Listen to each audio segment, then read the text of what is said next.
guys, I'm Janelle Lopez, and we're here back with the RU Studio Show, and today I'm here with Carla Thomas, your 2023-2024 Miss Iota Phi Theta.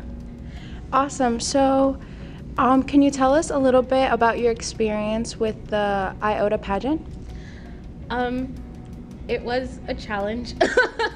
I have competed in pageants before, but it was a different pageant organization. So coming into this one, it was very new to me. I'm not used to being able to show more personality on the pageant stage.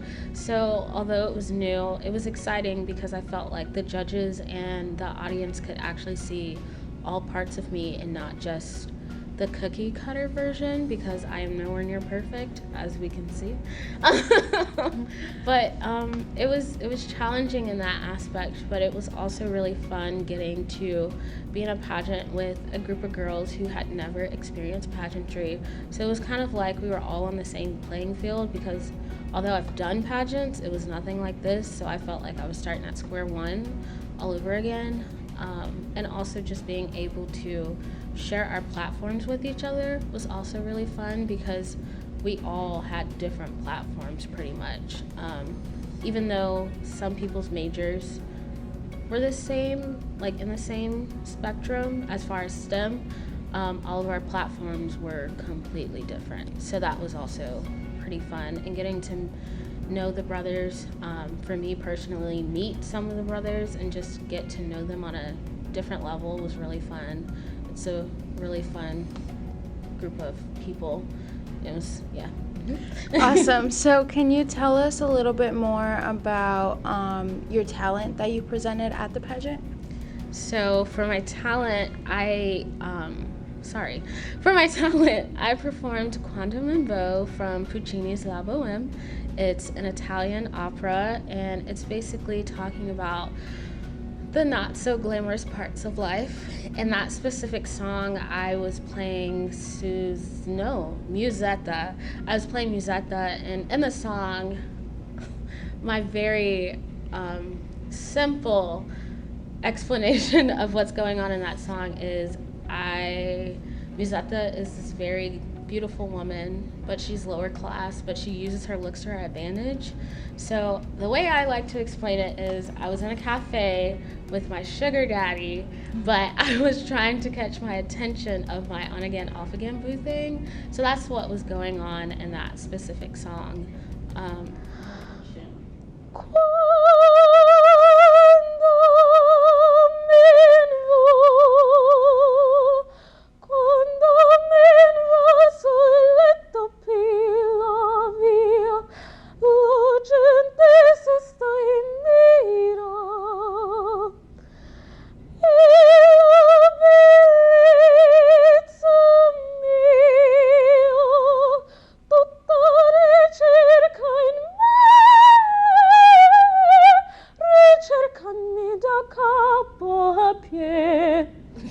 I love that.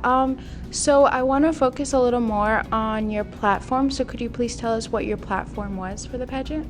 So my platform is named Let Music Ring, and pretty much my goal and my platform is to advocate for music education, because oftentimes people don't see it as an important part of education. It's just like the fun part of Children's Day, and it's so much more. Through Sigma Alpha Iota, which is a women's fraternity for music that I'm a part of here on campus, I've had the opportunity to start the Gamma Theta Music Drive. Last year we were able to give instruments to Maddie Lively. This year we were able to give instruments to Portal Elementary and Neville's Elementary. And getting to talk to the teachers that are over those programs, it's pretty heartbreaking to know how much money they get for the year. I believe last year, Miss Mildrew told us she really only got like $100, maybe a little bit more for the entire year, which is literally impossible, because for a bag of egg shakers, it's like $30 alone, and that's if you find a cheap bag that's durable to withstand elementary schoolers, because let's be honest, they can be a little rough, but for good quality instruments, it takes money.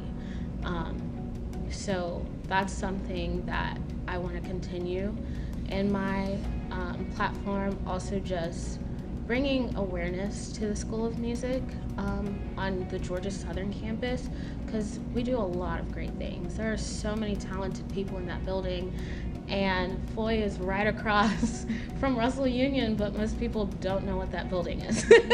It's like we're on an island, and just bringing awareness that there are different levels and spectrums of music.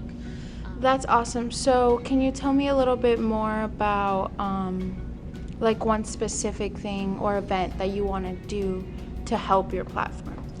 I would love to start like a series of benefit concerts on our campus.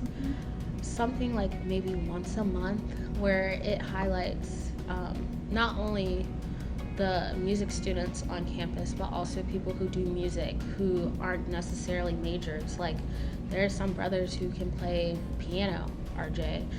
There are some really great singers who are brothers, Jalen. And I just feel like sometimes the talent gets hidden because we're so focused on our academics sometimes. It's like, take time to enjoy your passions and your talents as well. So to be able to host an event that's not only fun but also freeing for the students, and then also maybe charging a ticket price of like $2 that could go towards a music department in the Bullitt County area, I think would be really fun. So how do you plan on shedding more light on the Foy building? That's a great question. I will say, throughout the process, there were a lot of recitals I had to go to, because we have our student recitals that are a part of our degree. So I would let the brothers know, like, hey, well, partially because I had to be at those recitals for a grade, but I would also let them know, like, hey, this is going on in Foy. If you want to come out, listen to something, it's available. And also a part of SGA, as a senator for the College of Arts and Humanities and the School of Music, I did the same thing. Like, I would let them know, hey, this student has a composition recital, hey, this student has a grad recital, and we even bring guest artists onto campus. So just, I want to start vocally, and I think on my Instagram page, I'm going to also do that, like make a little post. This is what's going on in College of Arts and Humanities. This is what's going on in Foy.